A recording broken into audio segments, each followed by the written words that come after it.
todos bem-vindos do canal, pessoas de luz, pessoas do bem.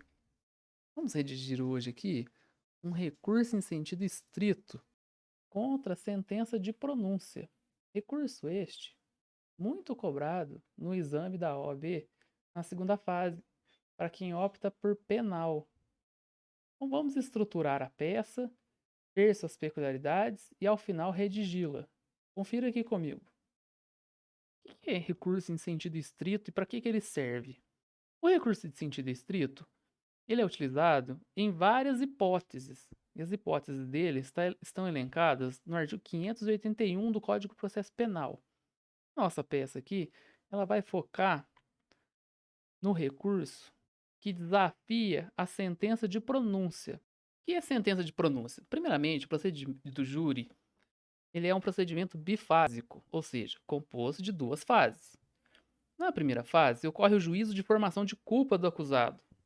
O Ministério Público oferece uma denúncia, o acusado responde à acusação em 10 dias, um juiz de direito vai analisar a denúncia e dizer se o réu será mandado ao julgamento para um tribunal do júri, composto por pessoas comuns da sociedade. Falou em tribunal do júri? Tenham em mente que houve a ocorrência de um crime doloso contra a vida. Então, o juiz profere uma sentença que não é terminativa, chamada sentença de pronúncia, que significa que ele não absolveu o acusado e está mandando ele para ser julgado no tribunal do júri. Então, dessa decisão é que cabe o nosso recurso em sentido estrito. Qual a competência para julgar esse recurso em sentido estrito? A interposição do recurso em sentido estrito será feita perante o juízo que proferiu a sentença de pronúncia. E o julgamento do recurso em sentido estrito será feito pelo Tribunal de Justiça. O que significa isso? O nosso recurso ele é composto de duas fases: fase de interposição, fase de razões. Fase de interposição, juízo que proferiu a sentença de pronúncia. Você vai interpor para ele e pedir o encaminhamento. Fase de razões são as razões que você vai sustentar que vão ser julgadas pelo Tribunal de Justiça. A hora que nós estruturarmos a peça, você vai entender melhor isso. Qual é o prazo para o recurso em sentido estrito? Aqui nós temos que ter bastante atenção. O artigo 586 do Código de Processo Penal, ele diz o seguinte, que o prazo de recurso em sentido estrito é 5 dias corridos para que seja feita a sua interposição e 2 dias corridos para apresentações de razões. Qual o prazo que você vai adotar na OAB? Você vai adotar o prazo de 5 dias corridos. Por quê? Porque quando você está fazendo o exame da ordem, não tem como você apresentar uma interposição e voltar 2 dias depois e apresentar as razões. Você vai apresentar tudo numa peça só. Então você vai adotar o prazo de 5 dias corridos. Ah, mas o que significa então esses 5 dias e esses 2 dias? Na prática real, o advogado ele tem 5 dias para interpor e depois ele pode voltar em 2 dias e apresentar as razões separadas. Assim, dependendo da estratégia processual que o advogado adotar, ele vai estar ganhando um tempinho para o cliente dele. Avançando, quais são os efeitos deste recurso? Este recurso, ele tem 4 tipos de efeitos. Ele tem o efeito devolutivo, que significa que a matéria está sendo devolvida para exame na instância superior. Ele tem o efeito suspensivo. Só que esse efeito suspensivo, ele é uma exceção, ele não é a regra. E como é que eu sei que ela é exceção? Toda decisão de pronúncia vai caber efeito suspensivo, porque o juiz não pode mandar o réu para o júri antes de julgar o recurso em sentido estrito que desafiou a decisão de pronúncia. Ele vai ter que aguardar o julgamento deste recurso em sentido estrito, porque o Tribunal de Justiça pode muito bem absolver o réu. E nós temos também a previsão do efeito regressivo. O que significa isso? Quando você interpor o seu recurso em sentido estrito, junto com as razões, você vai pedir na petição de interposição juízo de retratação. Ó, juiz, eu estou interpondo um recurso, mas se o senhor quiser se retratar, o senhor se retrata e fica prejudicada a análise no Tribunal de Justiça. E, por fim, nós temos também o efeito extensivo. O que é o efeito extensivo? Ele é um efeito que acontece quando há concurso de agentes. Ele não acontece de forma automática. O que é concurso de agentes? Quando há mais de um réu. Então, como que ele funciona? No caso de concurso de agentes, a decisão do recurso interposto por um dos réus, se fundada em motivos que não sejam de caráter pessoal, aproveitará aos outros. Então, imagina que num processo há dois agentes, dois réus, somente os dois foram pronunciados e somente um deles recorreu. E, neste recurso, teve provimento e absolvição. Pelo efeito extensivo, essa absolvição vai se estender ao outro réu, desde que fundada em motivos que não sejam de caráter pessoal. Então, avançando, qual que é o fundamento legal da nossa peça? É o artigo 581 do Código de Processo Penal, inciso 4. Este fundamento aqui tem que estar na parte preambular da peça. O que o examinador cobra? O nome correto do recurso e o fundamento legal. Se errar isso aqui, zera a peça. Então vamos para a nossa peça. O que nós fazemos aqui? Primeiramente, a gente vai identificar no enunciado da OAB que houve a sentença de pronúncia. E o enunciado vai trazer para você quem foi, qual órgão ou qual juízo, qual juiz que proferiu a sentença de pronúncia. Então, basta você identificar qual o juízo que proferiu a sentença de pronúncia e você vai endereçar a ele a petição de interposição. Note aqui que nós endereçamos assim, ó, excelentíssimo senhor doutor juiz de direito do Tribunal do Júri da comarca de Varginha. Nós estamos imaginando aqui que quem proferiu a sentença de pronúncia foi um juiz criminal de Varginha. Existe uma discussão, né, até não muito relevante, se a gente endereça para o juiz ou para o juízo. Tem gente até que escreve teses sobre isso. Nada impede aqui de você, se quiser optar, de endereçar assim, ó, juízo de direito do Tribunal do Júri. Então, assim, é uma discussão que não tem muita importância e é perfeitamente aceitável as duas modalidades, tá? Em seguida, você vai colocar o número dos autos do processo aqui. Se o enunciado não der, você coloca 3 pontinhos. Por que você tem que colocar o número do processo aqui? Porque já existe um processo em trâmite. Em seguida, partimos para a parte preambular. O que é a parte preambular? Você coloca o nome de quem está recorrendo. Você não vai qualificá-lo de novo. Essa pessoa já está qualificada nos autos. Você vai usar a expressão já qualificado na ação penal que lhe move o Ministério Público.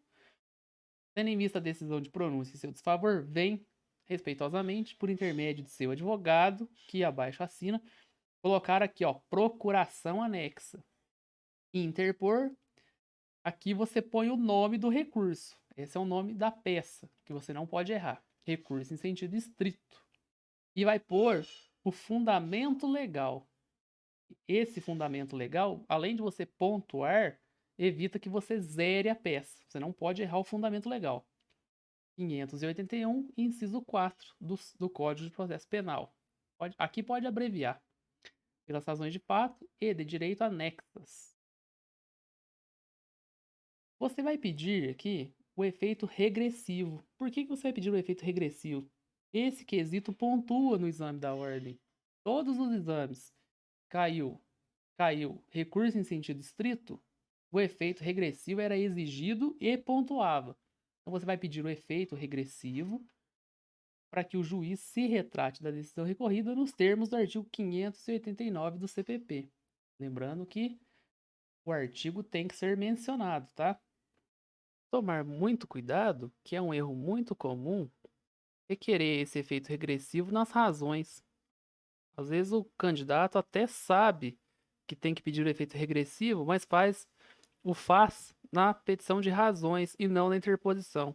Então, frisando que o correto, asseverando que o correto é na petição de interposição. Em seguida, você vai requerer o seguinte: se acaso mantida a sentença de pronúncia, você vai requerer que seja o presente recurso remetido ao egrégio Tribunal de Justiça. Nesse caso aqui é o de Minas Gerais, porque Varginha é de Minas Gerais, né? Mas você vai pedir para remeter para o Tribunal de Justiça que tenha jurisdição sobre a comarca que de primeiro grau. Então você vai requerer que seja remetido ao egrégio Tribunal de Justiça com as razões anexas para regular processamento. E faz o fechamento. Nesses termos, pede deferimento, local, data, assinatura, advogado e OAB. Se o enunciado der o local, você põe o local. Se o enunciado der a data, que é o que normalmente acontece, porque a OAB costuma muito pedir para que seja protocolado o recurso no último dia do prazo. Então você tem que saber as regras de contagem de prazo e contar 5 dias, tá certo? Assinatura, advogado e OAB. Você vai pôr 3 pontinhos nos 3. Você não vai assinar a peça. Pronto, essa é a primeira parte da peça, que é a parte de interposição. A segunda parte da peça são as razões. Então você vai começar colocando o título assim: razões de recurso em sentido estrito. Vai colocar assim, ó, o número do processo. Se você não tiver ele no enunciado, você vai pôr 3 pontinhos. Quem que é o recorrente? Recorrido será o Ministério Público.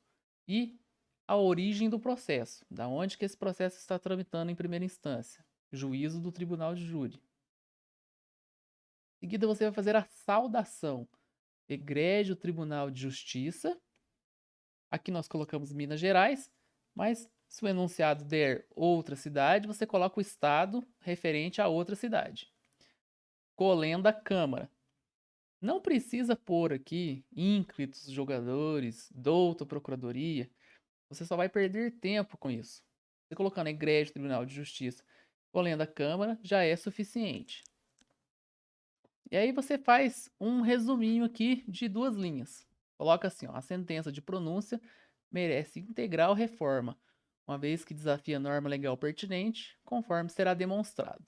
Aí você vai abrir um tópico da tempestividade do cabimento. Vai mostrar aqui neste tópico que o seu recurso está sendo interposto dentro do prazo e na hipótese do artigo 581, inciso 4. Então aqui não tem nenhum segredo. Você cita a data da intimação, cita o prazo de 5 dias, conforme artigo 586, e fala que o recurso foi interposto dentro desse prazo. Então, em seguida, você abre o tópico dos fatos. Você vai colocar nos fatos. Você vai fazer uma narrativa do que o enunciado trouxe para você. Qual que é a historinha do enunciado? E além da historinha do enunciado, você coloca um breve resumo do que aconteceu no processo. Então você vai lá contar a historinha, vai dizer que o Ministério Público ofereceu denúncia, que da denúncia foi ofertada resposta à acusação e que ao final houve a sentença de pronúncia. Superado e estruturado o tópico dos fatos, você vai abrir um tópico do direito. Neste tópico aqui é que você vai colocar as teses defensivas. E essas teses defensivas são divididas como? São divididas em preliminares e mérito propriamente dito. Então, o que a OAB costuma exigir? Que o candidato saiba, ao ler o enunciado, identificar preliminares. Então, a primeira coisa que você deve fazer é ler o enunciado com atenção e ver se você encontra alguma preliminar para arguí-la. Então você vai pôr do direito e vai abrir um tópico. preliminares. Quais são as preliminares? O que você tem que estar atento? Aqui elencado, ó. Todos os artigos que você tem que passar o pente fino para ver se no enunciado tem encaixa em alguma dessas hipóteses aqui. Encaixando em alguma dessas hipóteses, você vai arguir como preliminar. Então, exemplificando, vamos arguir uma preliminar aqui, que foi cobrada no 31º exame da OAB, neste recurso de sentido estrito. Lá, havia uma nulidade no seguinte sentido: o acusado ele não foi intimado para audiência de instrução e julgamento. E essa audiência foi realizada coletando o depoimento da vítima, de testemunhas, só que sem a presença do acusado. E o acusado tem direito de participar dessa audiência, ele tem direito de saber o que está sendo postulado contra ele. Então, a OAB cobrava que o candidato tivesse o conhecimento de arguir essa nulidade. E como que você arguiria? Tópico preliminares, abriria outro tópico, nulidade, e iria sustentar que o réu não foi intimado e houve o cerceamento de defesa. E que houve violação de formalidade essencial do processo. Então, este tipo de nulidade, ela não é sanável, ela é uma nulidade absoluta. Quando nós formos formular os pedidos, nós vamos arguir a nulidade e pedir a anulação da decisão de pronúncia, certo? Prosseguindo, vamos arguir aqui outra preliminar que é cobrada a rodo no exame da OAB. É a prescrição. Muito comum esse tipo de cobrança. O que você tem que analisar lá no enunciado? Data do recebimento da denúncia, data de nascimento do agente, do réu, né, do acusado, para saber se a ele se aplica a contagem pela metade, a data do crime e qual idade que o agente tinha nesta data e a pena máxima combinada para o crime, para você saber em quanto tempo que esse crime prescreve. Você vai arguir a prescrição mais ou menos assim. Você vai no artigo do crime que está sendo imputado ao recorrente e vai olhar a pena máxima dele. Depois, você vai no artigo 109 do Código Penal e vai olhar a tabela para ver em quantos anos que prescreve o crime que está sendo imputado. Aí, você vai verificar a idade do agente para ver se a contagem do lapso prescricional é contada pela metade. Se não for, você não fala nada. Se for, você fala. Aí você vai dizer o seguinte: a data do fato. O fato ocorreu em tal data. E vai também elencar aqui quando que a denúncia foi recebida. Quando que a denúncia foi recebida, não oferecida, tá? Aí você relata que foi recebida fora do prazo legal, pois ultrapassou o prazo do artigo 109 do inciso que você indicou. Aí você faz uma conclusãozinha dizendo que a pretensão punitiva está prescrita. Portanto, deve ser decretada a extinção de punibilidade do recorrente nos termos do artigo 107, inciso 4 do Código Penal. Superadas as preliminares, você vai abrir um tópico do mérito, né, ou só mérito. Você vai escrever assim, ó: acaso não acolhidas as preliminares arguidas, o que não se espera, passa-se a combater o mérito. O que você vai discutir nesse tópico? Este tópico você vai discutir todas as teses de direito material, todas as teses defensivas. Aqui um pequeno resuminho. Vai discutir aqui a materialidade do delito, que o réu não é autor, não praticou o delito, que o fato descrito é atípico, exclusão de licitude, né, legítima defesa, estrito cumprimento do dever legal, exercício regular de direito, estado de necessidade, exclusões de culpabilidade, desistência voluntária, erro de tipo, arrependimento posterior, Enfim, tudo que for tese defensiva, você vai elencar aqui no mérito, tá?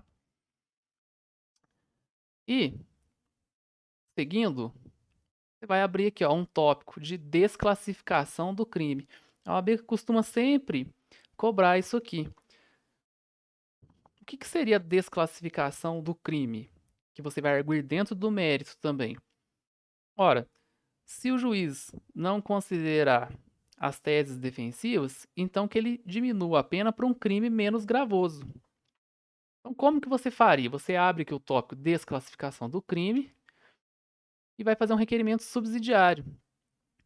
Por exemplo, aqui, ó, subsidiariamente, há de ser observado que a conduta imputada na denúncia não se enquadra no crime de homicídio consumado, uma vez que o elemento do tipo exige que a vítima tenha morrido. Tendo em vista que a vítima sobreviveu com ferimentos leves, imperiosa desclassificação para o crime de lesão corporal, previsto no artigo 129, caput do Código Penal, cuja pena é de detenção de 3 meses a 1 ano.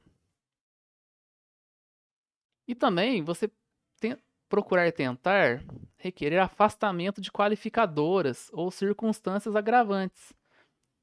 Como que você faz isso? Abre um tópico também e sustenta a sua tese lá. Subsidiariamente, deve ser afastada a qualificadora do artigo 121, parágrafo 2º, inciso 6 do Código Penal, tendo em vista que a qualificadora foi inserida pela lei de 2015 e os fatos ocorreram em 2010. Portanto, a lei não retroage. E aí você pede o afastamento da qualificadora. Partimos então para o último tópico, os pedidos. Tudo que nós elencamos nessa petição recursal, tudo que nós defendemos, nós vamos formular pedidos aqui sobre essas teses. Então, você vai iniciar assim, ó. Ante o exposto, primeira coisa, requer seja conhecido e provido o presente recurso. Você não pede aqui para que seja julgado procedente, tá? Muito cuidado com isso aí. Então, primeira coisa, você vai pedir para que sejam acolhidas as preliminares. As preliminares que você arguiu na peça. Então, como nós arguimos prescrição, nós vamos pedir a reforma da decisão e absolvição do recorrente, decretando-se a extinção de punibilidade, tendo em vista que o fato imputado na denúncia está prescrito nos termos do artigo 109, inciso 1 do Código Penal. Essa foi a primeira preliminar que nós arguimos. Nós arguimos também a anulação da sentença por nulidade absoluta. Qual que foi a nulidade? O réu tinha sido, não foi intimado para audiência e na audiência foram produzidas provas. Então, nós sustentamos que nós formulamos requerimento para que seja anulada a decisão de pronúncia por nulidade absoluta, tendo em vista que a audiência de instrução e julgamento foi realizada sem a intimação do recorrente, violando o direito de defesa previsto no artigo 5º, inciso 55 da Constituição Federal. O que mais nós pedimos? Se por acaso tiver alguma tese de absolvição, você formula um pedido aqui, ó.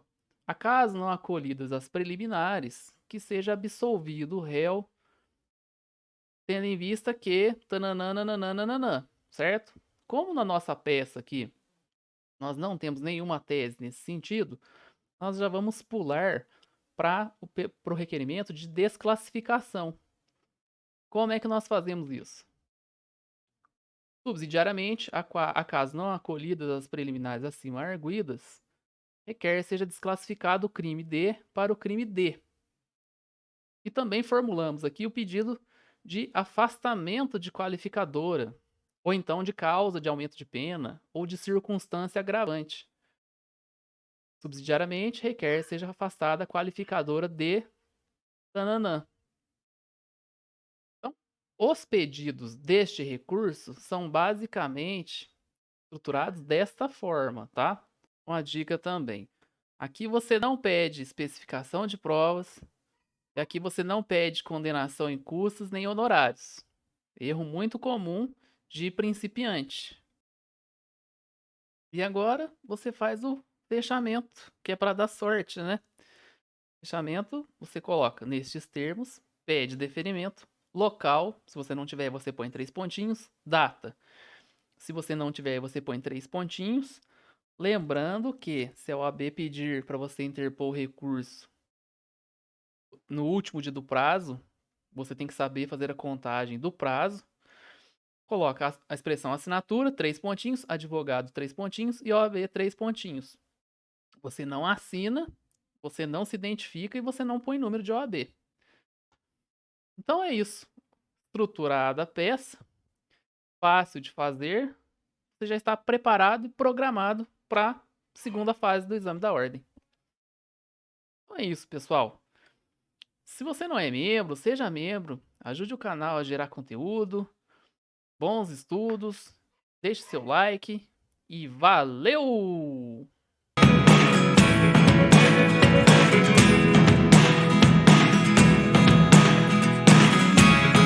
Never really know what's going on. Look at me sometimes.